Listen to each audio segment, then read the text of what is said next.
बोलो विष्णु भगवान की जय। उत्पन्ना एकादशी। उत्पन्ना एकादशी का व्रत मार्गशीर्ष मास की कृष्ण पक्ष की एकादशी को रखा जाता है। इस दिन भगवान विष्णु के 16 कलाओं से पूर्ण अवतार भगवान श्री कृष्ण की पूजा की जाती है। यह ब्रह्मा, विष्णु और महेश त्रिदेवों का संयुक्त अंश माना जाता है। उत्पन्ना एकादशी की कथा। नैमिषारण्य तीर्थ में पुराण कथाओं को सुनने और धर्म के मर्म को जानने के इच्छुक 88,000 ऋषि मुनियों से सूत जी ने कहा, हे ऋषियों, द्वापर युग में धर्मराज युधिष्ठिर ने भगवान श्री कृष्ण से पूछा, हे भगवान, पुण्यमयी एकादशी तिथि कैसे उत्पन्न हुई? इस संसार में वह क्यों पवित्र मानी जाती है तथा देवताओं को यह कैसे प्रिय है? श्री भगवान बोले, हे कुंती नंदन, प्राचीन समय की बात है। सतयुग में मुंड नामक एक भयंकर दैत्य था। वह बड़ा बलशाली और भयानक था। उस भयानक और प्रचंड शक्तिशाली दैत्य ने इंद्र, सूर्य, वसु, वायु, अग्नि आदि समस्त देवताओं को पराजित करके स्वर्ग से भगा दिया। तब इंद्र सहित सभी देवताओं ने भयभीत होकर भगवान उमापति भोले शंकर को अपने दुखों का सारा वृतांत कह सुनाया। देवता हाथ जोड़कर बोले, हे कैलाशपति, मूढ़ दैत्य के भय से भयभीत होकर समस्त देवी देवता बेचैन हुए मृत्यु लोक में मारे मारे फिर रहे हैं, उनकी रक्षा कीजिए। भगवान बोले, हे देवताओं, तीनों लोकों के स्वामी और भक्तों के समस्त दुख का विनाश करने वाले भगवान विष्णु की शरण में जाओ। वे ही तुम्हारे सभी कष्टों का निवारण करेंगे। भगवान शिव जी की बात सुनकर इंद्र आदि समस्त देवता एकत्रित होकर क्षीर सागर, जहाँ शेषनाग की शैया पर भगवान कमलापति शयन कर रहे थे, जा पहुँचे। वह वहां पहुंचकर भगवान विष्णु को सोते हुए देखकर सभी देवता हाथ जोड़कर और नतमस्तक होकर स्तुति करने लगे। देवताओं ने कहा, हे शंख चक्र गदा पद्म तथा वन मालाओं से अलंकृत देवाधिदेव, हे देवताओं द्वारा स्तुति करने योग्य, आपको कोटि कोटि नमन है। हे दया के धाम प्रभु, आप हमारी रक्षा कीजिए। दैत्यों से भयभीत होकर हम आपकी शरण में आए हैं। आप ही इस समस्त ब्रह्मांड के कर्ता धर्ता और माता पिता हैं। आप ही उत्पत्ति और पालन करता तथा संहार करने वाले हैं। आप सर्वव्यापक हैं। आपके अतिरिक्त चर अचर कुछ भी नहीं है। हे महाप्रभु, दैत्य मून ने हमें पराजित करके स्वर्ग से भगा दिया है। हम सब देवता इधर उधर मारे मारे फिर रहे हैं। सो हे मधुसूदन, आप उन दैत्यों से हम सबकी रक्षा कीजिए। देवताओं की विनती सुनकर भगवान कमलापति बोले, हे सुरो, ऐसा मायावी दैत्य कौन है? उसमें ऐसा कितना बल है? वह किसके आश्रय है और वह कहाँ रहता है? यह सब मुझसे कहो। भगवान विष्णु की यह बात सुनकर देवराज इंद्र बोले, हे प्रभु, प्राचीन काल में नाड़ीजंग नाम का एक राक्षस था।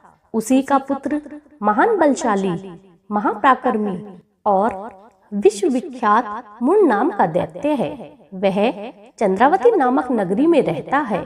उस महाअसुर ने समस्त देवताओं को स्वर्ग से निकाल करके अपना अधिकार कर लिया है।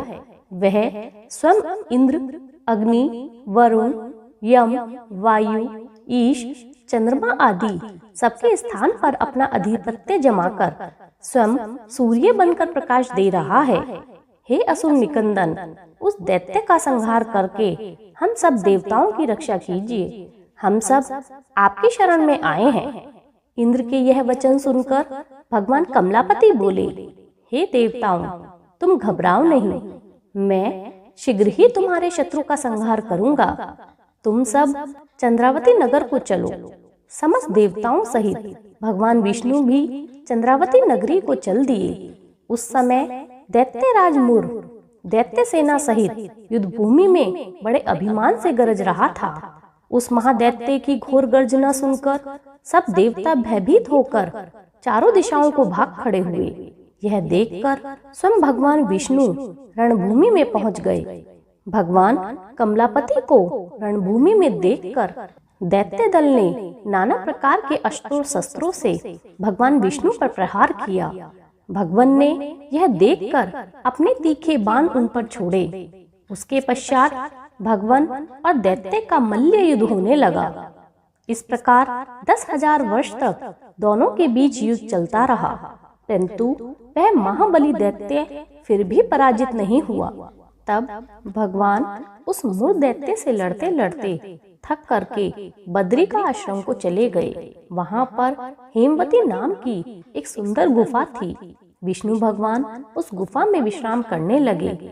वह गुफा 12 योजन लंबी थी और उसका एक ही द्वार था। दैत्यराज मुर भी भगवान का पीछा करते करते उस गुफा में पहुंच गया। वह दैत्य भगवान विष्णु को सोया देखकर उन्हें मारने के लिए तैयार हुआ।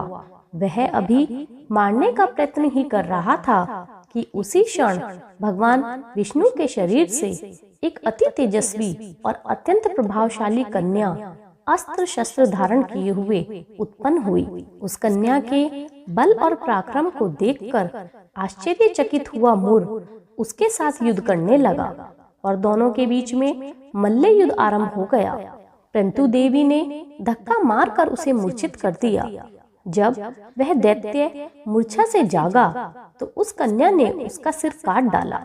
इस प्रकार वह दैत्य तो पृथ्वी पर गिरकर मृत्यु को प्राप्त हुआ और बाकी दैत्य भयभीत होकर पाताल लोक चले गए।